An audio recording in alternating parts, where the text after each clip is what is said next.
People could sense when you're just kissing their ass. And trust me, when I know when people are kissing my ass and what they do, I'm way less inclined to continue a conversation with them or even answer their questions because I don't feel like getting used. We are back once again for another Artist Map and Faculty of Electronic Music YouTube video series and audio podcast series. Got myself, Gia from 6 a.m. and Artist Map.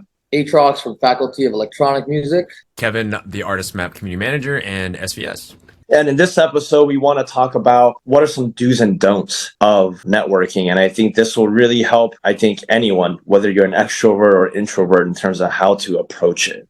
Gino, I think you have some pretty good perspectives on that before we hit record. So I'm going to let you start on that. I think one thing is there is a very fine line between trying and harassing. And I'm sure that we've all seen this even from promoters where the promoters will be like, when they talk about how they get messages from people they haven't even heard of, do you have guest list? Do you have guest list? And they get harassed and whatnot. And we get that as producers as well, as record owners, as promoters, as bookers, talent buyers and everything else. And I think that no matter what you do, you need to have a humble approach towards it. And you can't be too insisting. And you also have to think about putting yourself in their shoes. So if they are the talent buyers, the bookers of a very popular collective, you know that they're already getting messages from tons of people. And if you have the same approach as everybody else, where you've never met them and you just keep insisting, writing the messages for them to book you, it's a very bad approach. And you have to find a unique way. And I would highly suggest that for an outrovert, I would suggest just attending their events and complimenting their events when you can, whether it's online or in person, or getting to meet the people that throw the parties and getting to know them, be in the circle, be part of the community. I think being part of the community is very important without harassing the people, Yeah, no, and I want to go ahead and add to that. It doesn't matter if you're extrovert or introvert. I think being genuine, that applies for both personalities. I have to commend on that. Yes, we do get a lot of DMs, on the 6 a.m. group channel on just everything, mixes, gig opportunities, what's the right contact to reach, all of that. And yes, I imagine producers, right? Especially if you're a producer that's DJing out a lot on tour, you get tons of DMs. Give context, right? Imagine this. It's a stranger walking down the street, okay? And this happens a lot in Venice and Hollywood. People are just handing you CDs. That's exactly what you're doing online, even though you do have a message right now. Your first interaction with them is essentially, hey, take my shit, right? Listen to it. Or, hey, listen to what I have to say. Or, hey, I've never met you, but would you be able to give me an opportunity that 1,000 other people that you may know? The approach needs to have some sort of context. And at the same time, I want to say it's also lazy that they're just doing that. They don't want to spend the time to massage or to really go through a journey to get a conversation going, or to go out and just meet the person in a genuine way, right? Because a lot of times it's okay, well, if I go out now, I'm not going to get a gig right away. But that's what people are expecting. People are expecting that if I go out and meet this person, that there should be some, but it's not. You may have to meet this person 5 to 10 times or even more in order to really kind of be in their radar, or not even. So, ultimately, it's just don't be lazy and understand that if you're going to blind DM promoters, labels, whoever it is that you're trying to go after, the other person on the other end already knows what you're doing. So I'll give you a good example. I get added all the time, especially on Facebook. And if I accept, which I stopped doing, I immediately get, listen to my mix. And I automatically remove the person. Automatically. Because it's almost rude. There's not even a hello or nothing. You just listen to my mix. Or on Instagram on requests. Sometimes you read through them and it's like, collab with me. And they just repeat themselves over and over. It's actually a rude approach. If you just be active in the community and be part of the culture, there's without a doubt you're going to meet people that are eventually going to get you gigs. As long as you're doing it for the right reason and you're doing well, there's nothing that's going to stop you if you just be part of the community.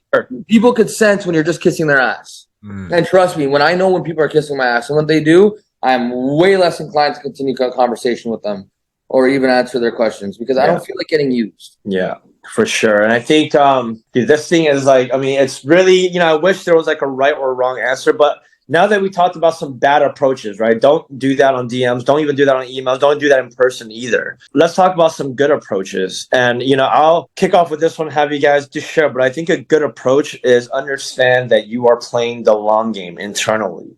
when you have put your mindset that, hey, I'm playing the long game, the approach should never be rushed. Even if you get an opportunity to hang out with that person, whether it be in the after party, you know, or just for whatever reason, you're just like there. There's no need right away to, you know, protrude your entire intention out in that person.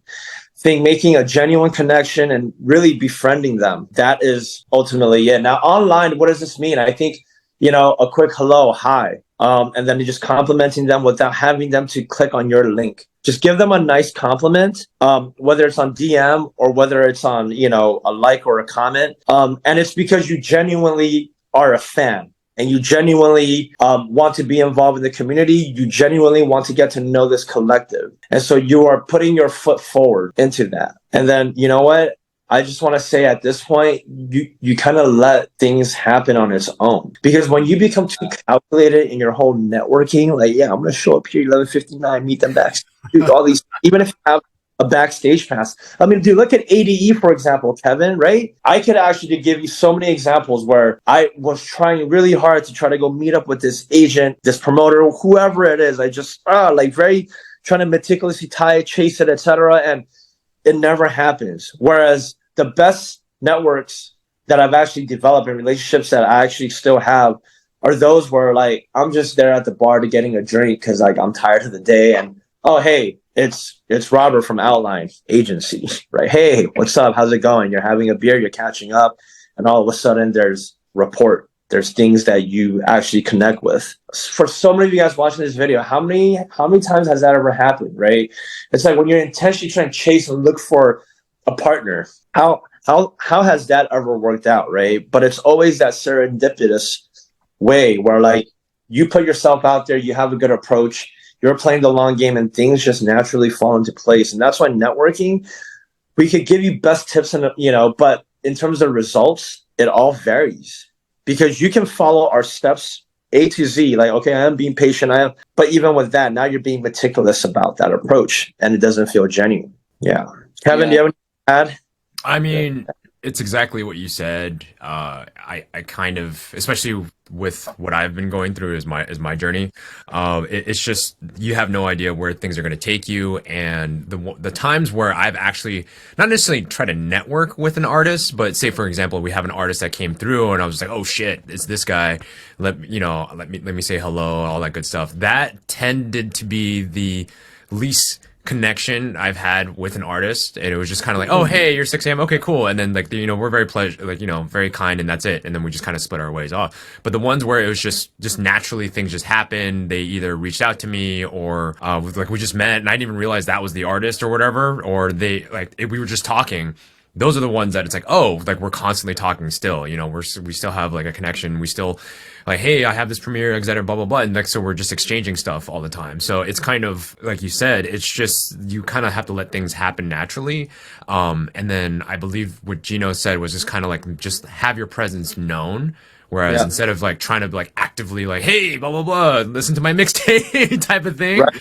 The ones where the ones where it's just kind of, I'm just there and we were both at the same place at the same time and then just having a good time, then I think those are the ones that where I was just like, wow, I've really, it's the networking aspect really actually was successful, quote unquote. So for sure. And to kind of wrap this entire video up, a bad approach is being impatient, being too direct without context, especially approaching a stranger and just being like, oh, listen to this, book me, etc. That's a bad approach. The good approach is to understand that you're playing the long game, so that everything that you do should be more, I guess, patient-minded. Approach things with more context, build a relationship and make it genuine. And then whatever happens after that. Because anything, and I'm not here to say that even if you're aggressive and stuff, like, you'll never get the opportunities. But I'm here to tell you that that's a bad approach. And you should question, like, why is this person? I've never met someone who's like, listen to my mix. Okay, yeah, sounds good. Let me book you right away. You know what I mean? I'm sure in the crazy world of electronic music that has happened, I think the most genuine way and the way that you're going to build the most fruitful and gainful relationships at scale is using this more contextual approach, with patience being in mind and being genuine at the core of it. Yeah, I agree. Okay, awesome. Well, that wraps up for this edition of our networking series. We got 2 more coming up after this episode, and we're going to even drill it down on how to approach it as an extrovert, the do's and don'ts, and then how to approach it as an introvert, the do's and don'ts. So thank you so much for tuning in. My name is Gio from Artist Map at 6 a.m.